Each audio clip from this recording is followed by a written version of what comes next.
always totally amazed that even when the weather's as bad as it is now, there are some British people who are determined to be out of doors. But not me. I'm hotfoot back to the kitchen now to make some bright, spicy meals to cheer myself up.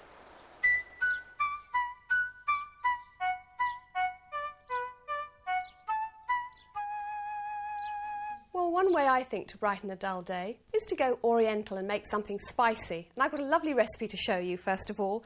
This one's for a Thai red curry paste, which is here. And if you're the kind of person who likes making spicy food and making your own blends of curry powders, I think you'll really like this one. It's something different, but it's really good. Now, it's made from all these ingredients that I've got spread out before me here. First of all, lemongrass, which larger supermarkets and oriental shops have, and you need 4 pieces trimmed about here, 6 lovely big fat cloves of garlic, 4 shallots. This is fresh root ginger here, and you use 2 teaspoons of this grated, 4 teaspoons of hot paprika, and then I've got 4 medium-sized red chillies. This is where it gets its name from, red curry paste. The juice of 2 limes, and the spices are 4 teaspoons of coriander seeds and 2 teaspoons of cumin seeds. And these have been dry roasted, the way we did on the barbecue programme. And then everything is going to be just put in the food processor and processed to make this lovely curry paste here. And the curry paste can be used in lots of ways. First of all, I want to show you how to make Thai fish cakes. They're not authentic Thai fish cakes, they're Delia Thai fish cakes, but they're very good. And you start off in your food processor with a pound of white fish, any kind of fish that hasn't got any skin, you know, the skinless white fish you buy in the supermarket. And then to that, I'm going to add some spring onion, and I want all the green bit as well. So I'm just going to add the spring onions just roughly chopped. And then I'm going to add some coriander, fresh coriander, about 2 tablespoons of coriander. And this is a chilli here. This has been de-seeded. And remember, if you're dealing with chilies, you've either got to use rubber gloves or wash your hands immediately afterwards because they can make you sting.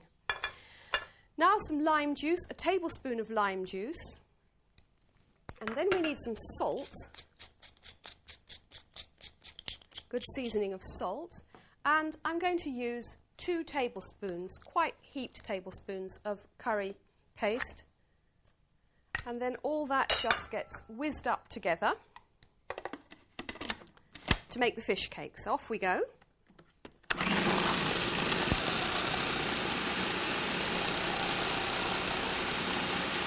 You want everything fairly coarsely chopped up, but not too fine. It mustn't go too fine, otherwise the fish cakes are tough.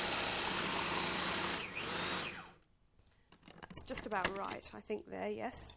And this now gets transferred to a bowl. We'll remove the blade,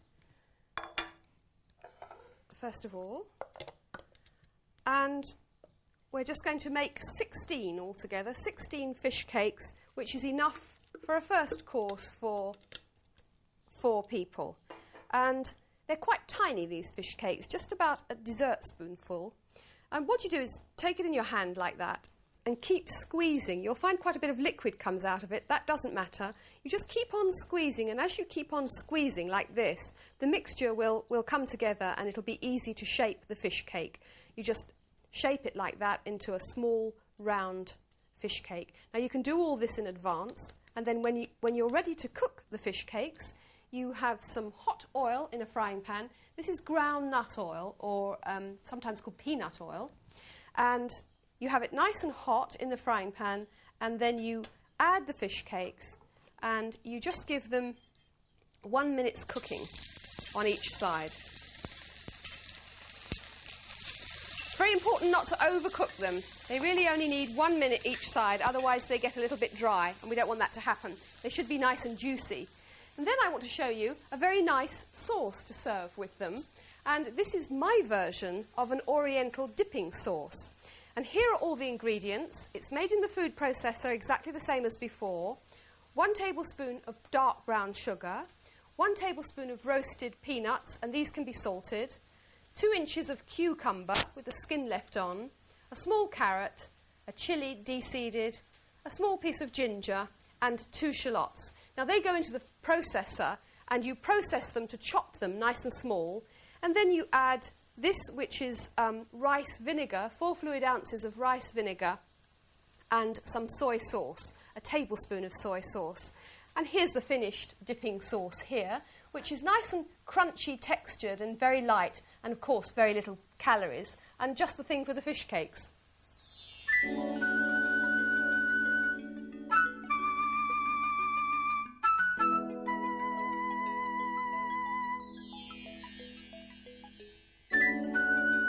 Another way of using red curry paste is as a marinade for chicken breasts. Then bake them in the oven and serve them with this wonderful fresh coriander chutney. And now here's an East meets West recipe for Thai red curry prawns served with angel hair pasta. There are 24 large prawns here, and you begin by stirring them into 4 tablespoons of red curry paste. Then cover with cling film and chill for a couple of hours so that they can soak up all the flavours. Now sauté 5 chopped cloves of garlic in 2 tablespoons of light oil and add 2 large, skinned, de-seeded and chopped tomatoes and the zest of a lime. Now mix the juice of the lime with 7 fluid ounces of white wine and add this to the mixture and reduce for about 8 minutes. Now the prawns and their paste can go in, give it all a good stir and reduce the heat. Cook for another 3 minutes so that you let the prawns warm through thoroughly.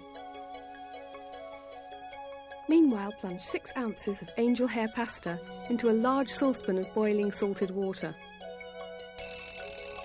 And after 3 minutes, serve the pasta straight into warmed bowls. Spoon the prawns and the sauce over and garnish with a little fresh chopped coriander. Finally add a thin slice of lime, and this will serve 2 as a main course or 4 as a starter. Well, now we're going to go on a long journey all the way from Thailand to Sri Lanka, and I want to show you a curry recipe that a friend of mine brought back from there. The main ingredient for this curry is this here, which is a fresh coconut. Now, fresh coconuts look a bit forbidding. They're not exactly user-friendly, but they're much easier to deal with than you might think. First thing you do is pierce the little holes in the top there and drain out the coconut milk to use later on. Then the next thing you need is a polythene bag. You put the coconut inside the polythene bag. Then you need a really heavy object, something like a big hammer or a mallet, and a piece of concrete. And then you put the coconut onto the concrete like that, hold onto the polythene bag, and then give as big a smash as you can manage. Have you got your fingers crossed?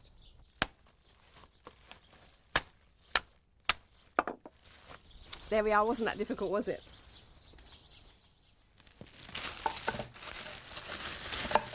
So there we are, 1 cracked coconut. Now we've got to get it away from the shell. And the way to do this, sometimes if the coconut's quite dry, it just comes away automatically. Sometimes if it's a bit moist, it clings. And what you have to do is you have to take a sharp knife, dig the knife in at the tip, like that, of where the coconut's broken, and just keep sliding the knife in right underneath, and then it'll just prise it away like that. And then when you've prized it away, you'll find it's got another layer of skin. And so what you do is take either a sharp knife or a potato peeler, and you just slide off the skin under the blade of the potato peeler like that until it's all peeled and you have nice clean pieces of coconut. Well, in fact, they won't be that clean because they get a bit dirty. So what you need to do is, after you've taken that layer of skin off, take all the pieces of coconut to the running tap, give them a good rinse so they become nice and clean. And then you've got the grating of the coconut to do. This recipe is going to have grated coconut in it, and there are 2 ways to grate coconut. The first way is the hard way, by hand, but it's not that hard really. You take the coconut to the medium blade of the grater and grate it. What could be simpler really? It's just that it does take a little bit of time. It's like when you chop up marmalade peel for making marmalade. I mean, some of these little jobs do take time, but sit down, relax, and put the radio on, listen to some nice music. And I have timed it. I've timed it, and it takes about just over 8 minutes to grate 1 whole coconut.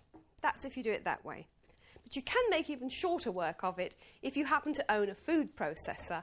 And if you do, you can get an attachment blade like this, which will coarsely grate it in seconds for you. It's quite useful having that blade, especially if you want to grate hard Parmesan cheese, you know, you want a large amount. Anyway, what you do is you put the lid on and you put the coconut into the feeding hole at the top here. And then you just take this little instrument which pushes it down and then switch on and watch the whole thing happen in seconds. Here we go.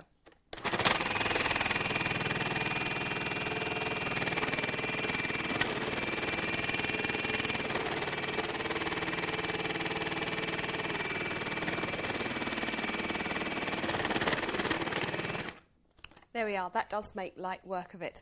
Now, over here I've got the contents of one whole coconut, finely grated, and I'm going to use half of it later to show you another recipe, but now I'm going to take this half and show you how to make Sri Lankan curry.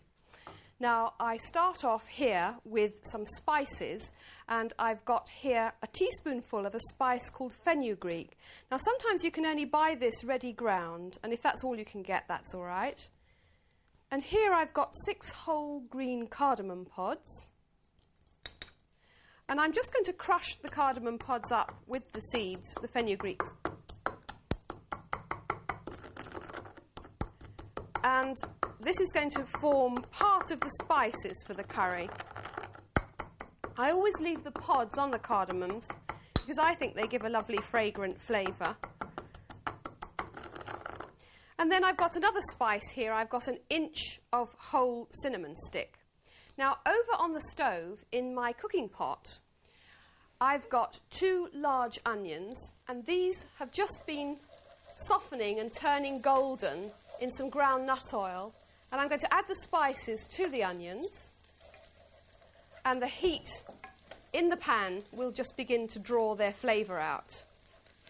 And then the other spice I've got, or blend, is good old curry powder. This is Madras curry powder, and I'm going to use a tablespoonful. Now, this is not a hot curry. I'd call it a medium to mild curry, this one. And I think that's quite nice, really, because if you have too much heat, sometimes it masks all the lovely flavours of the spices. Now you begin to get a lovely aroma coming out of the pan, which is wonderful and very, very appetising.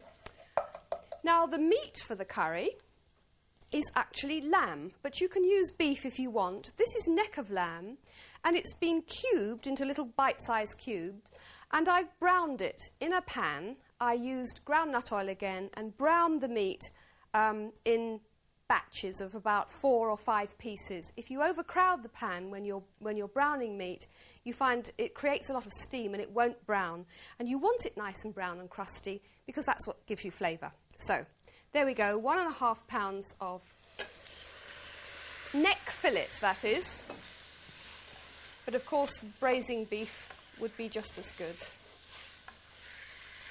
So just turn the meat into the spices, and then the whole thing is going to need some thickening.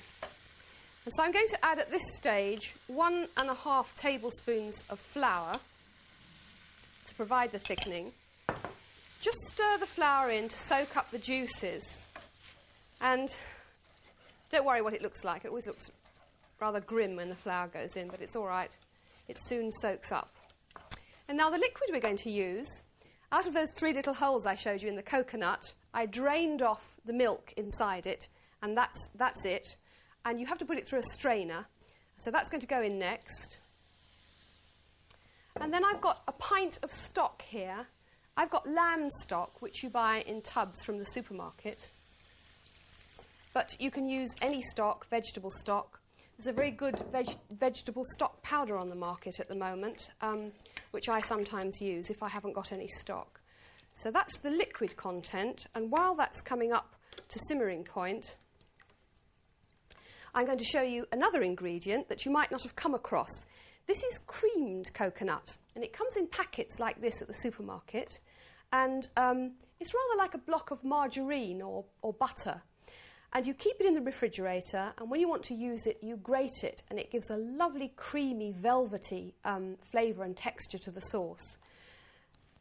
And remember to keep it always in the refrigerator, because when you grate it, it does sort of melt rather quickly, and you'll probably see here that this has begun to melt around the edges and turn to a cream.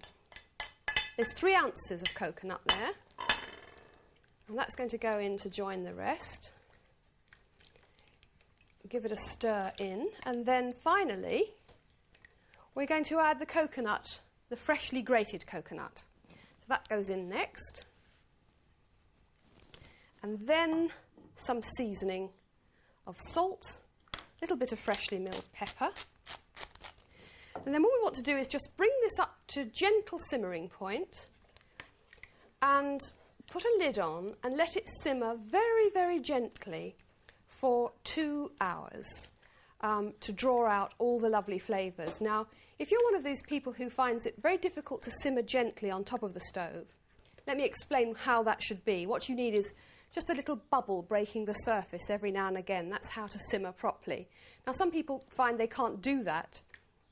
So I just want to show you this little bit of equipment here. This is called a heat diffuser.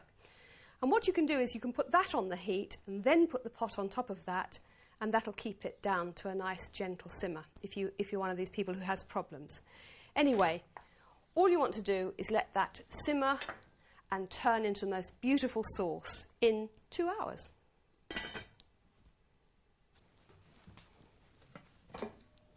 Well, after 2 hours, the curry will have had long, slow simmering and all the flavours will be developed. But it's going to have a couple more ingredients. The first one is hard-boiled eggs. And you just hard-boil 2 eggs and then you slice them in half. And then they're just going to go into the curry for the last 5 minutes. So each person, when they eat the curry, gets half a boiled egg as well, as the curry serves 4. The other ingredient is a medium onion, which has been quartered and then separated out into little layers like this. That's going to go in first. And the idea of the onion going in at the end like this is that some onion in the curry is crunchy, so that you have a combination of textures. You've got the cooked onion that we chopped very, very small, and that is sort of melted into the sauce now. And then you've got this extra rather crunchy onion, which does really make an unusual and different texture. So we'll just put the eggs in like that, and then the lid goes back on, and that just has another 5 minutes cooking. And now I want to show you a really nice curry accompaniment. You remember the other half of the coconut that we grated? Well, here it is, and I'm going to show you how to make coconut sambal. Very, very easy to make, and especially good with the curry we've just made. Now, I've got half a coconut finely grated here, and to that I'm going to add just half a teaspoon approximately of salt, and then 1/4 teaspoon of chilli powder, just a little bit of hot there, just to give it a kick, and then 2 teaspoons of lemon juice or lime juice, whichever you happen to have. And this is a medium onion that's been grated, and you can grate it or do it in the food processor. There's a lot of juice in with that, but that doesn't matter. Now just go in with a fork and mix all that very, very thoroughly together, and that's all it is, coconut sambal.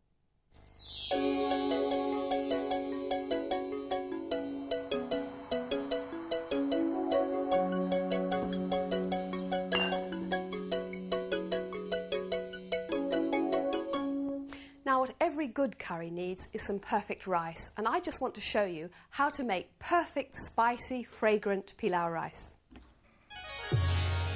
First of all, gently warm a 10-inch pan over a low heat. While it's warming, take 2 cardamom pods, 3/4 teaspoon of cumin seeds, and half a teaspoon of coriander seeds, and then crush them together using a pestle and mortar.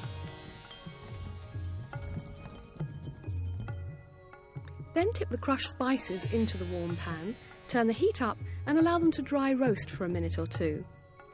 After that, add a tablespoon of ground nut oil, and then 1 small chopped onion. Let this brown and soften for about 3 minutes. Next, add the rice. This is 10 fluid ounces of white basmati. Then stir until all the grains are glistening and coated with oil.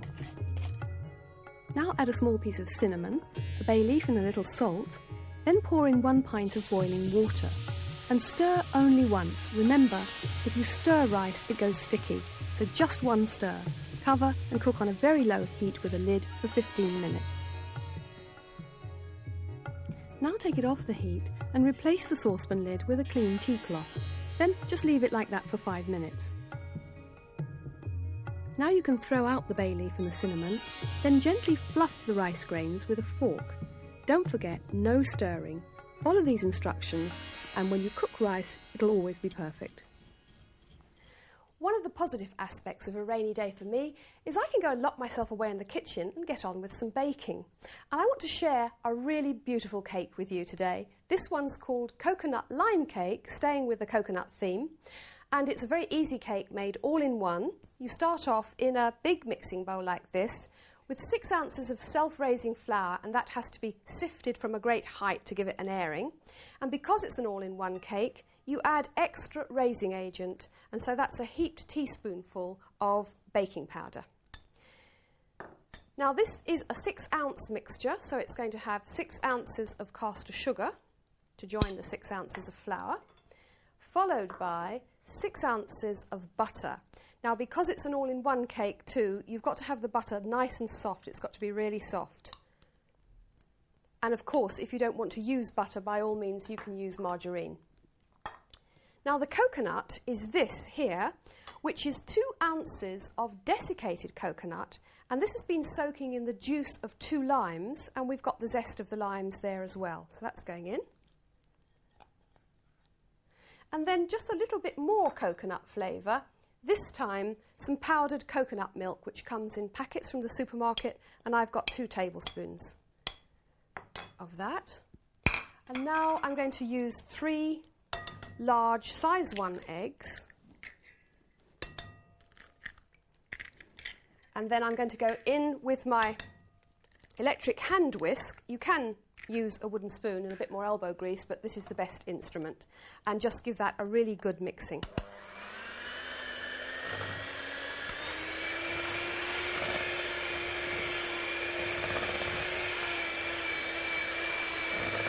See, the lovely thing about an all-in-one mix is you literally just throw everything into the bowl. There's none of this tiresome creaming the butter and the sugar together and then adding the egg yolk bit by bit, trying not to let it curdle. And I happen to think it makes a really light cake too.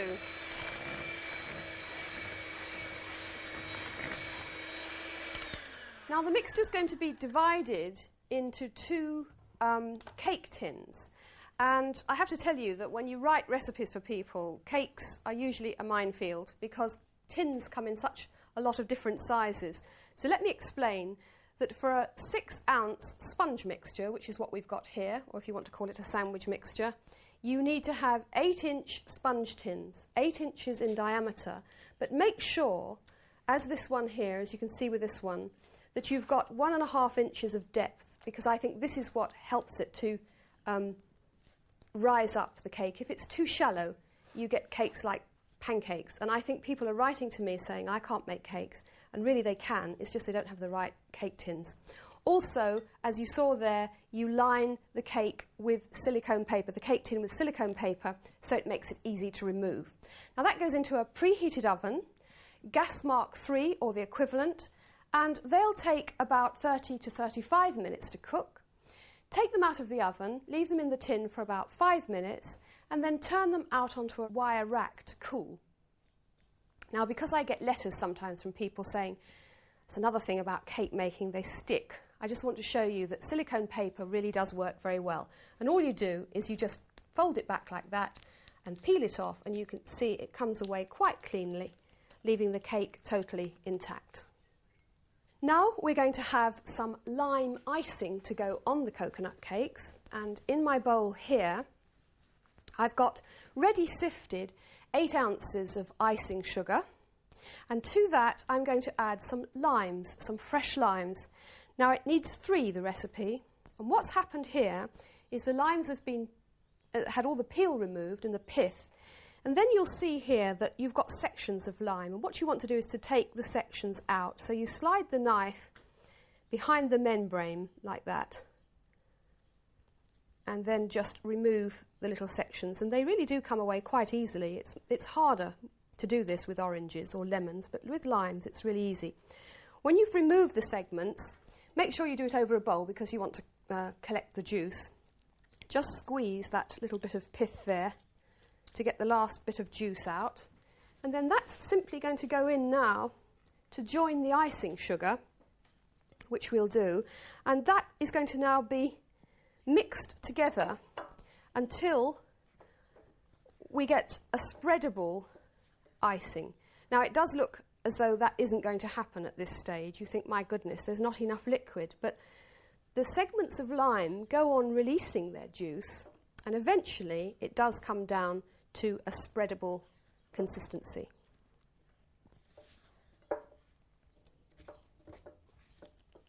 Now, if you don't think you've got quite enough juice, you can add a little bit more or a little bit of water to make it spreadable. But if you're patient, you probably will have enough. And of course, the lovely thing about this lime icing is because icing sugar is so sweet, sometimes it's too sweet for people. And the lovely thing is when you put lime with it, the sharpness of the lime totally counteracts all that sweetness. Now what we're going to do is we're going to put half of that on one half of the cake, and then just spread it out because this bit is going to actually sandwich the cake together. And then the rest of the icing is going to go on the top. So that's the first bit. Now this one on top of this one, carefully. And then the rest of the icing is going to go on top. That can just go on in one go, and then I can spread it out with my palette knife. Now, if it's gone too juicy and it runs down the edges, don't worry, because that actually looks quite nice. And anyway, when you put it away before you want to eat it, you'll find that because the limes still give out juice, it probably will run down the sides anyway, even if it doesn't at this stage. Just before you serve the cake, just to make it look pretty, you sprinkle it with the grated zest of the limes that we put in the icing, and that just gives it a lovely, beautiful lime colour and flavour. Very summery, I think this cake is really nice. So I hope you'll enjoy that. Now that's all the recipes for rainy days, but I hope next time we're going to have some really nice sunny weather, because I'm going to be showing you some recipes with all those lovely summery, soft, luscious fruits. See you then.